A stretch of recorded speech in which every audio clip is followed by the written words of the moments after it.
April 1989 in Ann Arbor. Monday night, April 3rd, Michigan wins the national championship in basketball.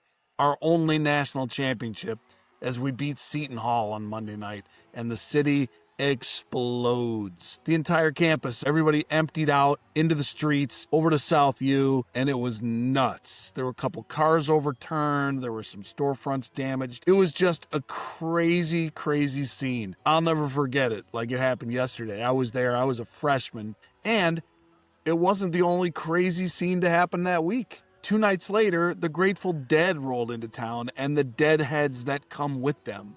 And the entire parking lot at Crisler Arena was filled with Deadheads. Shakedown Street. It was insane, and I was not a Deadhead. I was not really into or really aware of the scope of the Deadhead scene, and we had a practice up at the big house, up at Michigan Stadium, where we would walk from the football building across the train tracks through the Chrysler parking lot to the stadium. And if you can imagine a greater juxtaposition than this was the last 2 dates that the Dead would ever play in Ann Arbor. They played a total of 6 shows from 1967 to these last 2 shows in 1989. And the entire team, we walked through an entire parking lot of Deadheads. And you couldn't come up with a bigger contrast than, this hippie counterculture of freedom and no real rules and just kind of go where the wind takes you and follow the band around the country, and people walking around in the parking lot serving stew out of pots. I mean, that's what I remember at the gigs that I went to eventually when I started to like the Grateful Dead. But on this day, I had not been exposed to that before. And certainly our coaches, Bo Schembechler in particular, had not, I don't think, been exposed to that before. And it made for a very interesting and pretty hilarious scenario. So we're going to talk about that here on this episode of the Maize and Blue Mixtape. I'm going to bring on a couple of my former teammates who were there and have a couple of stories from their recollection of that day. And I'm going to have a couple of Deadheads, including people who were at that show, or those shows, I should say. And we're going to have some fun. Talk about the Grateful Dead as a band, because 1989 was a good year for the Grateful Dead, by all accounts, even though I didn't see them. But you can listen to those shows, and the music you'll hear will be from those shows at Crisler Arena. So, welcome. Thanks for being here on the Maize and Blue Mixtape. Hey, everybody. So now I am joined by a couple of my former teammates, guys that I came in with in the fall of 1988. We're all in the same class. Barry Kelley from Bolingbrook, Illinois. Paul Manning from Birmingham Brother Rice. And so, guys, I just kind of set the stage here from when we were freshmen, April 1989. Monday, April 3rd, we win the national championship in hoops. Campus is chaos, right? That's a whole story for another time. But what we're talking about today, because this is a music-related show, is when the Grateful Dead came to town during the week, and we had practice up at the stadium, and when we walked through the parking lot filled with Deadheads in our uniforms. And I've reached out to some people and gotten some stories about that, because I remember walking through there, but I don't remember the things that you guys told me that you saw. So Barry, I'm going to start with you. Give us a little background, set the stage. Yeah, man. Hey, listen, good morning, and go Blue always, for sure. But yeah, man, I tell you what, you certainly bring up some pretty funny times in terms of that walk and just those walks over to the stadium for practice. The other thing during that time that people might not realize is that, shortly after that, we went through a whole building renovation deal, right? So there was lots of walks back and forth, and, lots of things came from those walks. But on this particular day, as we were walking to practice, I'll never forget it, right? I was walking, I can't recall who was with me, but I know that Bo was walking ahead of us, and he had his yardstick with him. And he was walking, and of course, the thing that was kind of weird about it is I still can't believe that they allowed us to have to kind of move through that type of crowd from a security standpoint. Just seems like it was a little bit weird. But anyway, we get over the tracks, and we're about to turn the corner right when you see Chrysler there in front of us. And there's this Deadhead that was, I can recall, he was like on our right-hand side. And he's like, hey, Bo, how about a doobie, man?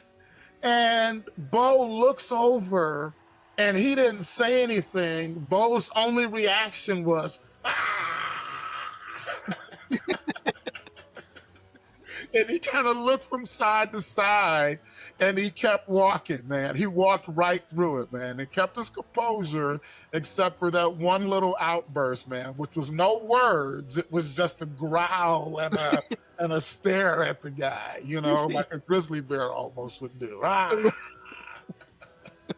That's such a great response.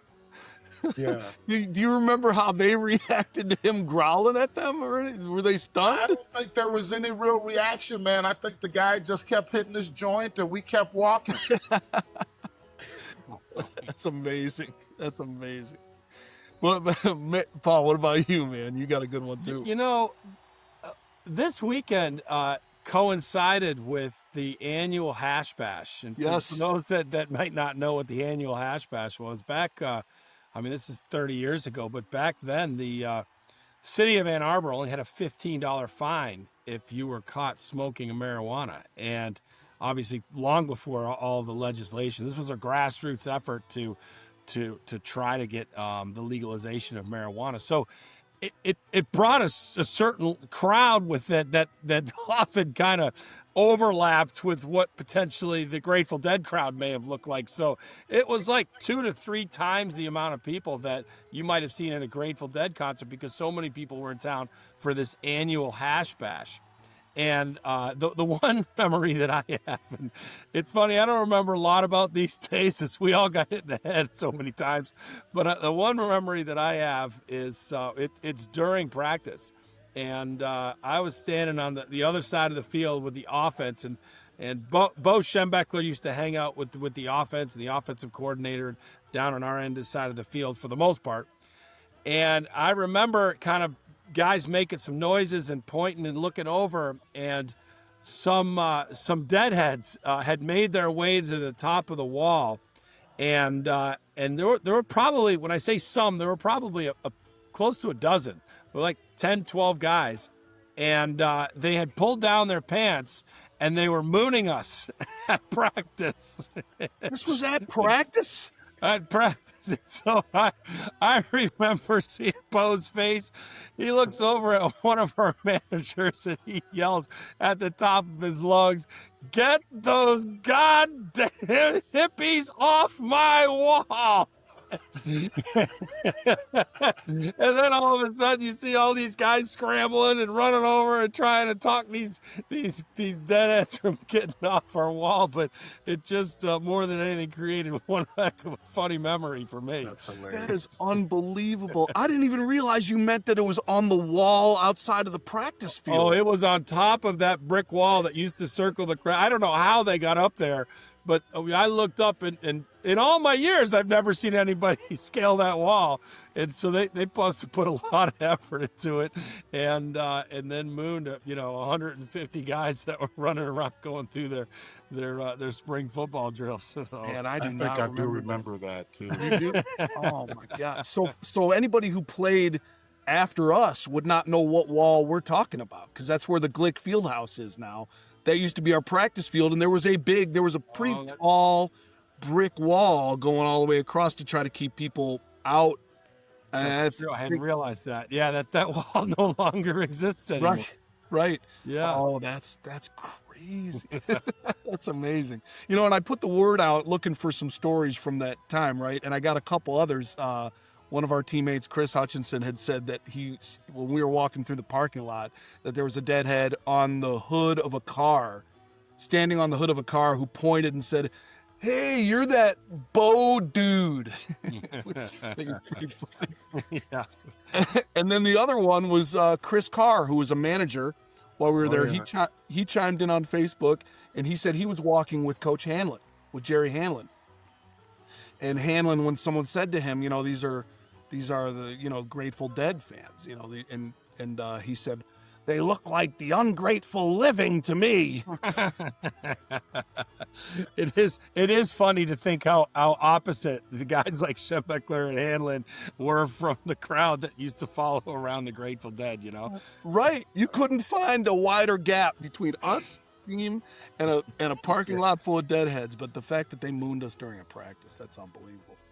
All right, well, cool. Well, hey, those are great stories. Thanks, guys. Thanks for coming on and sharing those. Those are fantastic. You bet. No problem. Go Blue. All right. Good to see you, Paul. Go Blue. Go Blue. All righty. See you guys. All right, so everybody, I am now really excited to be joined by my new friend, Andrew David. Welcome, Andrew. Thanks for joining the Maize and Blue Mixtape here on Hail Media. It's a pleasure. Thank you so much for having me. This is it's really fun. Yeah, very cool to have you here. And I got to tell a little bit of the story because the impetus for this show is around the Grateful Dead and the shows that they played at Crisler Arena back in April of 1989, my freshman year. I've already had a couple of my teammates that I've talked to about the day that we practiced at the stadium and walked through the parking lot of Crisler in our uniforms through a parking lot full of the entire scene of Deadheads already there and camped out and ready for the shows. So I have been working for like the last, I don't know, month or so, looking for people who might have been at those shows. I've been hanging out in like the Dead subreddit. I posted something on Facebook. I found a couple of people that were there but didn't remember much about it. I was kind of striking out. And so I figured, you know what I'll do is I'll go online and I'll search for all the Dead tribute bands in the area, and I'll just maybe reach out to one of them, and that would be a great guest to kind of round out the topic, right? So I went to one caught my eye, which turned out to be your band called Deadicated. Yep. I saw that you had like a colorful old English D logo, which caught my eye, which was pretty cool. And on the Facebook page, there was a phone number. So I said, oh, well, that's the easiest way. I'm just going to go ahead and text. So when I reached out to you and kind of explained who I was and what I was looking for, your response was that your very first Dead show was the second night at Crisler on April 6, 1989. So, I mean, that's crazy. Yeah, it was absolutely... what a coincidence, huh? Crazy coincidence. So I figured your first show, you're going to have some memories. I just basically threw a dart at Facebook and hit right on the perfect guest for this topic. So tell me a little bit about, that show leading up to it, what it was like, what your memories are of all of that. I want to hear about it. So my very first experience with the Grateful Dead is we had gotten tickets for a friend of mine who actually was celebrating his birthday that exact day. And we thought it would be great to go to Ann Arbor. We didn't travel far. We lived in southeastern Michigan, but we ended up going to Ann Arbor. We even got a hotel room because we knew that we were going to want to spend the evening there, and that we found a spot that was very close to the stadium, or the arena, I should say. And it was sort of a no-brainer that we were going to have a great 24-hour fun time seeing a concert.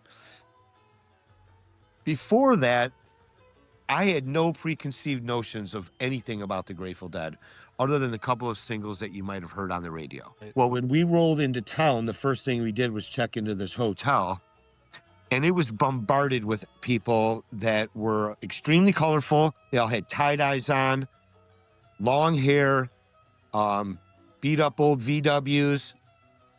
All of the things that you would see were already had taken over a hotel a couple of miles away. It was actually right off the expressway. It was a Holiday Inn, I believe. Okay. So it turns out we already started having fun before we ever got to the Crisler Arena. So we get all checked in, met a bunch of people, lots of fun. We end up getting to the Crisler Arena, and we absolutely couldn't believe in the parking lots around there. They had literally been transformed into these giant markets, and it was like a festival happening outside in the parking lot. Thousands of people, not hundreds. Yeah. There were thousands of people out there. They were selling everything from falafels to tie-dye t-shirts and everything in between. And some of the nicest people we'd ever met before instantly became friends. And we actually were having so much fun in the parking lot that we missed the first couple of songs because we didn't know they had started so early. It was a weird start time. I think it might have been a 6 o'clock start time. Which was sort of a bizarre thing, but we ended up sort of making the mistake of missing some of it. And yeah, we got in. So it's funny, your ticket stub that you showed me that you still have said 7 o'clock on it. I it looked. did say 7. Oh, okay, interesting. Right. And if you missed part of the show, it looks like you probably missed Touch of Grey, because that's what they opened with. Yeah. So this whole show is available on YouTube now. There's some pretty good, decent steady cam footage. It's taken of that show, and the sounds really well because people, they go and alter these tapes up and make them the best they can. And so there's some really good, there's some decent audio and video of that show. So I did get to see him and hear him with the tapes and everything. I even collected tapes back then, and it wasn't long before that tape started circulating around Michigan. And but yeah, the songs I missed, you're right. Yeah, we missed the first one. Actually, I'm going to look at the set list really quick. I'll tell you when we walked in, right after they just wrapped up Mama Tried, and they went into Mexico. Wow. So we missed a couple of good songs right in the beginning, maybe 2 or 3. Yeah.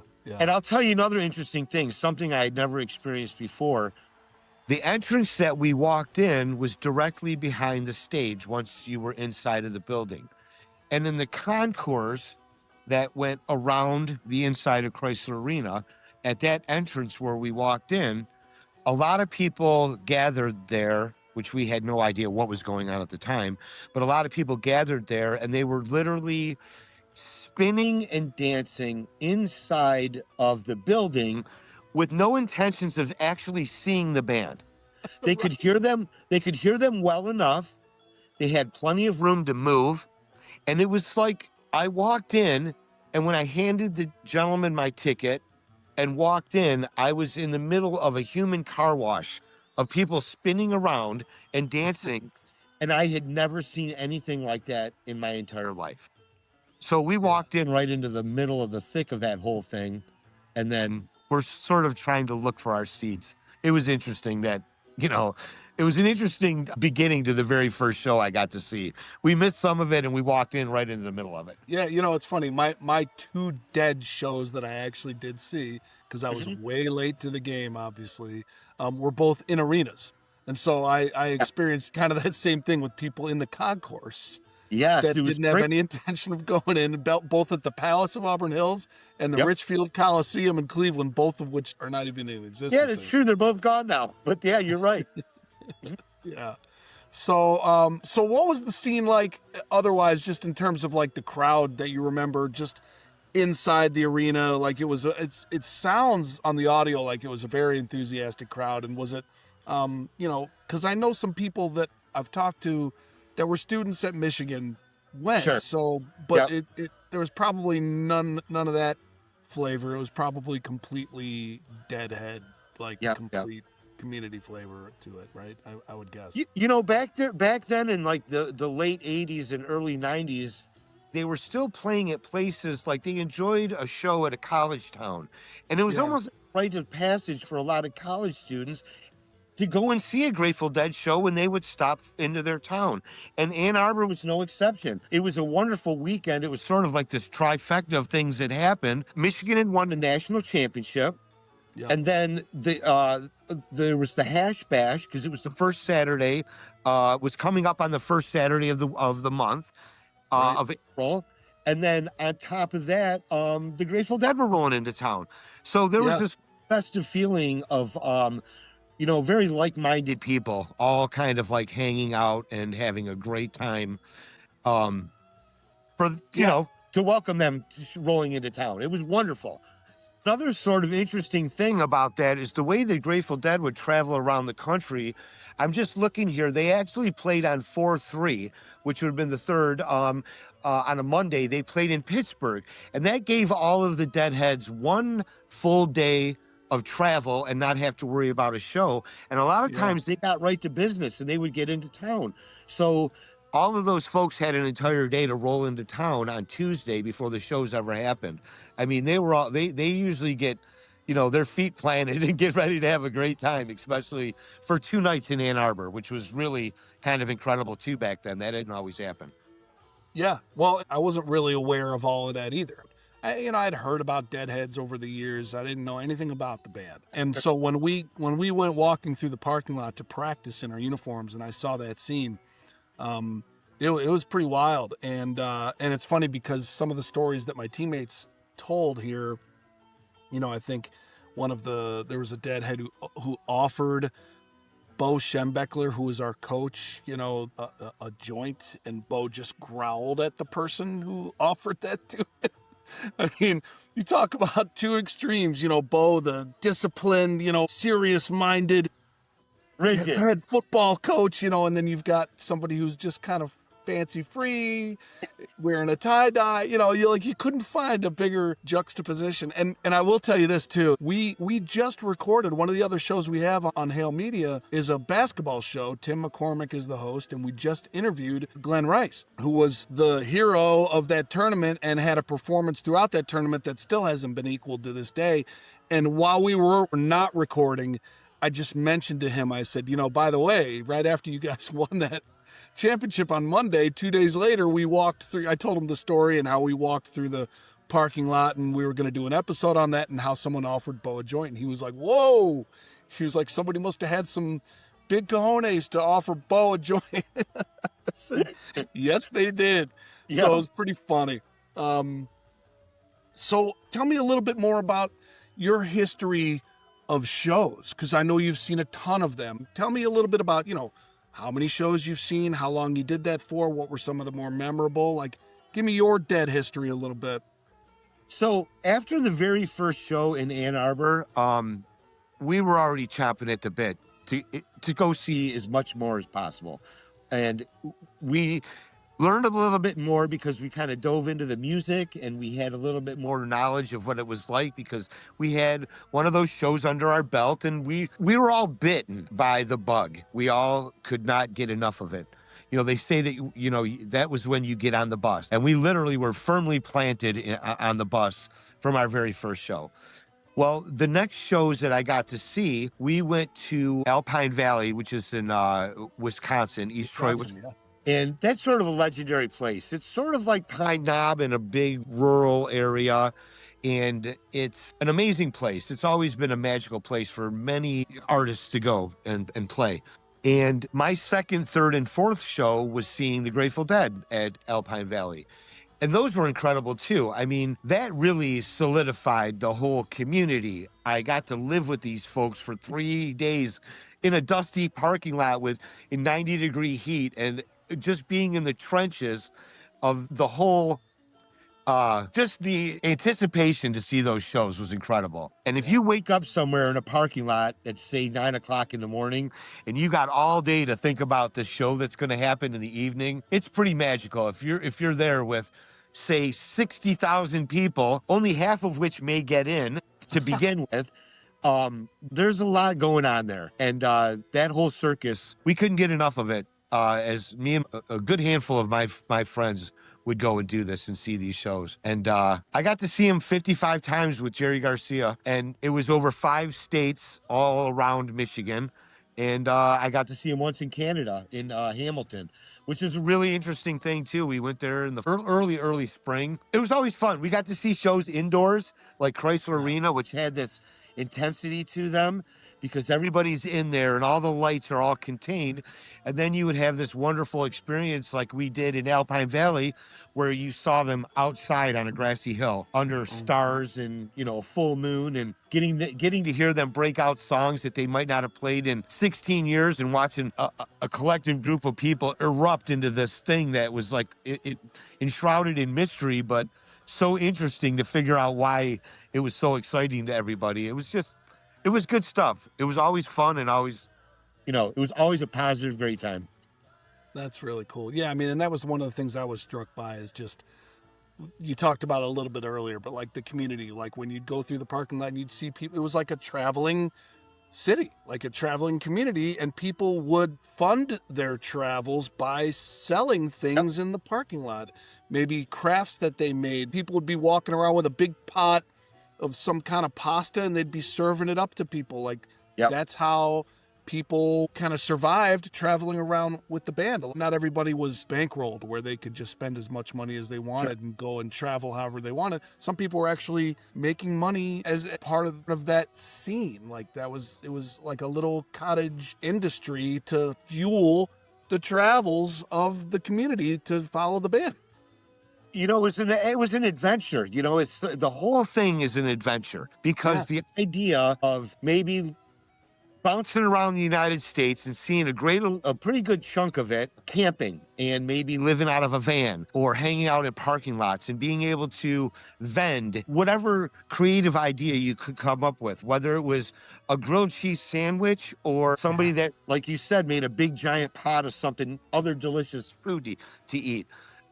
It was a really good lesson in how society can have your back. And at the same time, you got to kind of watch your back too, because there's a shady side of everything. They were, for the most, really great folks, but you had to have a little bit of street smarts so that you had to keep everybody honest. And it was really what it was all about.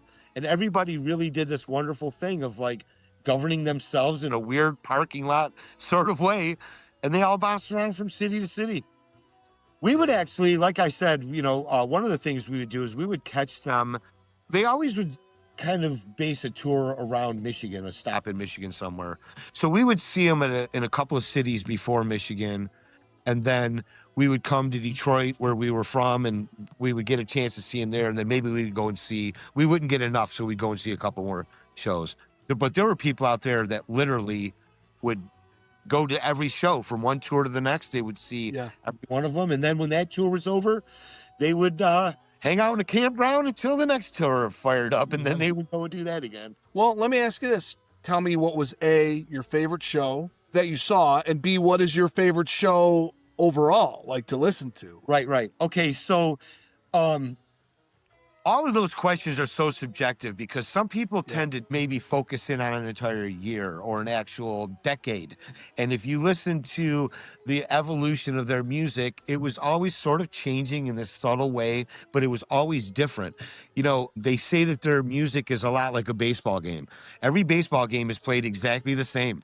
They're exactly the same, but not one baseball game is actually the same. They're all completely different. They all have 9 innings, 3 outs per side. They're all played the same way, but all the little juicy nuggets that happen within that are what make a baseball game so incredible. And the Dead were exactly like that. So people were always intrigued from show to show or decade to decade. So getting back to your original question, I'm going to have to say my very favorite show had to have been my first one. It wasn't really the best show musically, but it was a hot one. It was smoking, and it was really great.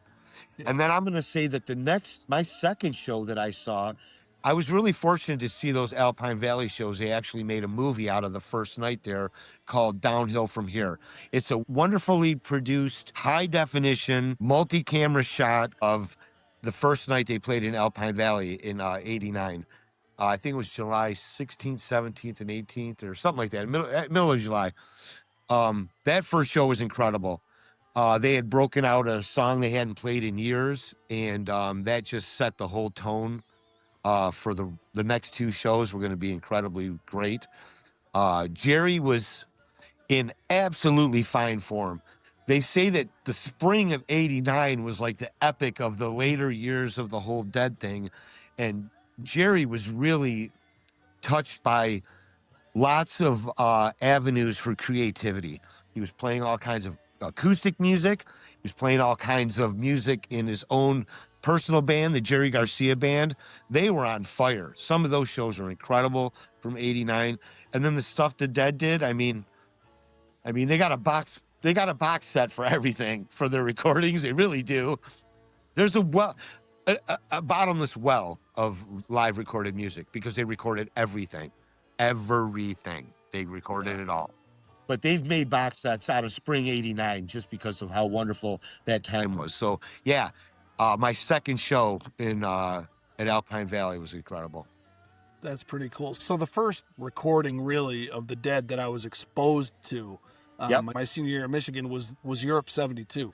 And that's always been a favorite recording of mine. But recently, they've really they kind of re-released, like officially released in Apple Music, where you can stream all the shows from that entire 72 Europe tour. And I've been doing a deep dive into that tour. There's a few shows that I love on that tour. And then I love Barton Hall, that Cornell show from Of course, 70. yep. That I know that's like a pinnacle. I know that's one Yep. that's like a holy grail of the Scarlet Begonias, Fire on the Mountain, which I absolutely love. So I have a few favorites, and like I told you, I've become a fan over the years. I never got as deep into it to where I ever followed them, but I did get to see them twice with Jerry. I got to see Phil Lesh and Friends once, and I saw Bobby Weir and Wolf Brothers. with Don Was on bass, which was really, really cool. So now, before we wrap it up, tell us about your band and playing their music and kind of how that's evolved for you and what you get out of that by being able to actually get on a stage and produce that music for yourself and for people to come see. Like, tell us about your band. Okay, so I'm involved in a couple of different projects, and they're essentially Grateful Dead tribute bands, and they're really it's all about the music, and there's such a deep library of it that one of the things that drew me to it was the depth of all the music. It's incredible. I'm in one group called Deadicated. I've done that for about 6 years, and we've played many shows to our friends and family and people that we all know. It's incredible because right now there's never been a better time to be a fan of this music because of the quantity of it. It's literally everywhere. You see it all over the place. There's quite a few Grateful Dead cover bands in our area. There's another great band called Raising the Dead. All these other groups that get together that roll through town and play this music, they're fantastic, and it's always a good time. I'm also in another group called the Mighty Swells that sort of concentrates on just the Jerry Garcia band side of it. And that's been a ton of fun too. We play over in the Ann Arbor area and Chelsea a lot. And like Deadicated, we play, in Detroit. We actually we've had some incredible opportunities. And one of the most recent ones, and it was a repeat of the year before, but we got to participate in the Detroit Tigers Grateful Dead night that they held at Comerica Park, and they let us set our band up right in the middle of the concourse inside of the building, and we got to play for all the fans for about an hour before our baseball game. You told me about that. Giveaways, and it was really great. It was really cool. Celebrated music, It's absolutely incredible how many fans you can get to come out and see this music and really make them move and have fun. Yeah, well, and what's crazy, we didn't even talk about this, but that was the other half of the coincidence, was not only that I reached out to you and the show that I was interested in was your first show, but I've seen your band. We figured that out when we started talking. I was like, yeah, I actually just went and saw a Dead tribute band a couple years ago, and we figured out that was you. So that was that was the other part of the coincidence, because it's probably the only Dead tribute band I've seen around town, and it happened to be yours. So. And it was good. I'm really glad that we've made this friendship, because I think this might be a good time to mention your band, and I need to come and see you and your band play. I was really surprised to find out that you're also a musician and you sing in a band that plays out near where I live. And I'm going to come and see you just before Thanksgiving. Yeah, that'll be a lot of fun. Vintage Playboy. Yeah. I love it. VintagePlayboyBand.com. Yeah, no, I appreciate that. We're going to have some fun. We're just, like I say, we're just middle-aged hacks playing cover tunes that we like at the bar. But, we have a good time. We've been doing, this is my third band now, so I get it. And I'm a music fanatic. I've got a music blog. That's why when we started Hail Media, I said, I want to do a range of topics, and dang it, I'm going to do a music show. A music show is it's a perfect addition to it. It's awesome. Totally. It's really incredible to have a hobby like this, because it's so rewarding, because you get to learn and you do all these things, and you also get to work with people and collaborate.